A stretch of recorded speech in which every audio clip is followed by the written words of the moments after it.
March 9th, 2023, our aquarium trip.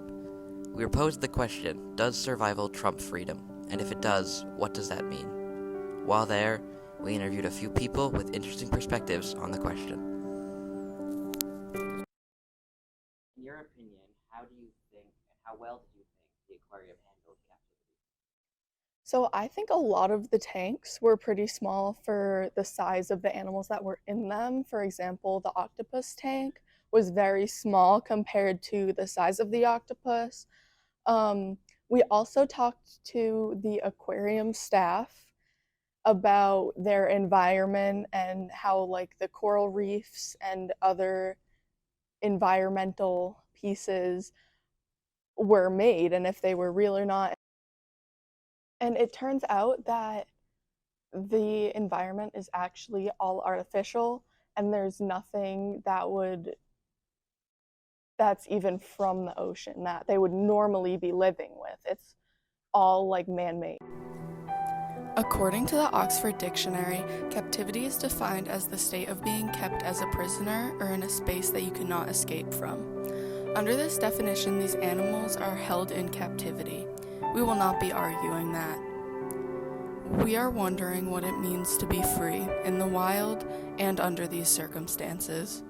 Although these animals are in captivity and by definition are not free, does their habitat and life give them the ability to be free under these circumstances? Does it even matter if these animals are benefiting from the aquarium? Hi, we have a question for you. So, is this tank like representative of the wild and like is it like is there any differences between this tank and actually out in the wild? Yeah, that's a really good question. So the question was, is this tank representative of the wild, and what would be some differences? So we do try and make it as representative as possible as what you would find out in the wild. So even our lighting here is really specialized to, you may notice sometimes it gets darker, sometimes it gets brighter. That would be to represent clouds going overhead.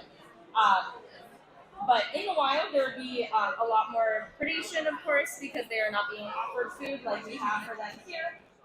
So we are able to kind of avoid that. Also with our coral here, the reef is actually all artificial. So in the wild, there would be some animals that do eat coral. Of course, we're not going to have those ones here if they need to eat the coral, but we have had ones in the past. We need to provide supplements for that. So there are some differences, but other than that, they all do treat this as if it were a coral reef in the wild. Perfect. Thank you so much. According to this interview and the rest of the aquarium, we are led to believe that they have the animals' comfort and habitat at the forefront of their minds. The tank is as close as they can make it to a natural habitat. Although this tank is presumably well made, we can never know how this compares to the real thing in the wild. Do you think survival trumps freedom? In most case scenarios, I think it does. The aquarium, one of its many goals, as well as institutions like it, is conservation. You know, they put the animals first and, you know, their species first, you know. Although aquariums, you know, they have like a lot of ethical questions, like just on the animals themselves and whether or not they're free, but they do have the survival of these animals at the forefront of their mind. This is all to benefit the animals and our Earth in total. You know, someday we might not even need aquariums because, you know, we'll fix everything. I'm gonna put a According to their website, the New England Aquarium donates 100% of their gift shop proceeds to conservation and education. While in the gift shop, we also noticed that a lot of stuffed animals being sold there were eco-friendly. This was written on the tags.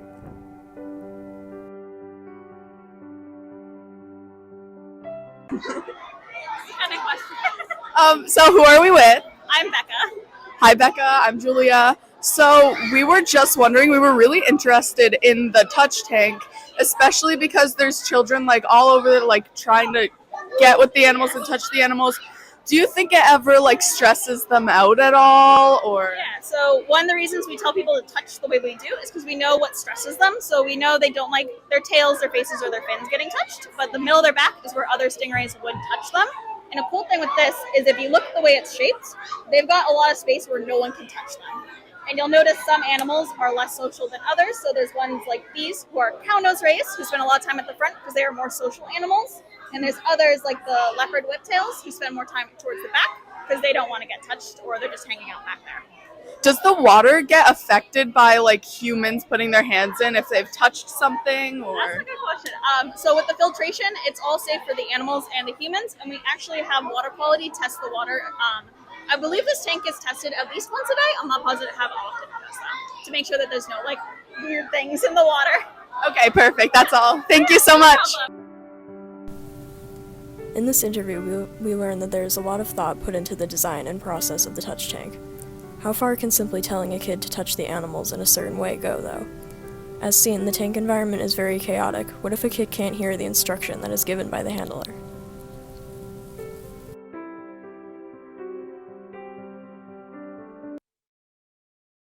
Does the effort of building a good habitat for the animals resolve the aquarium of any wrongdoing?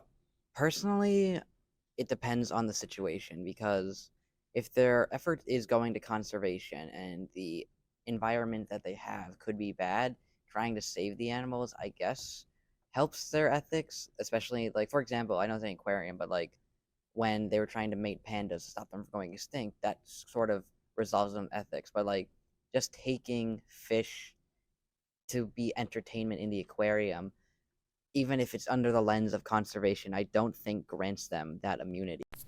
Take this instance, for example. The fish are exposed to a manufactured current that is controlled by visitors and is constantly changing.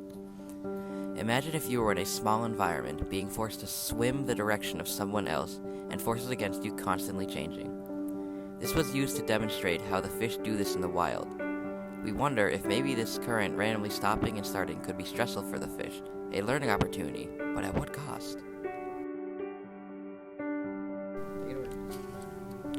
We all have our own opinions and feelings about these problems that we developed from the information that we learned.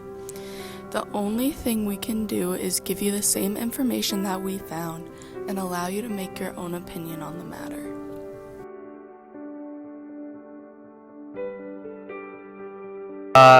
Can we get your take on what it means to be free in captivity? Thank you.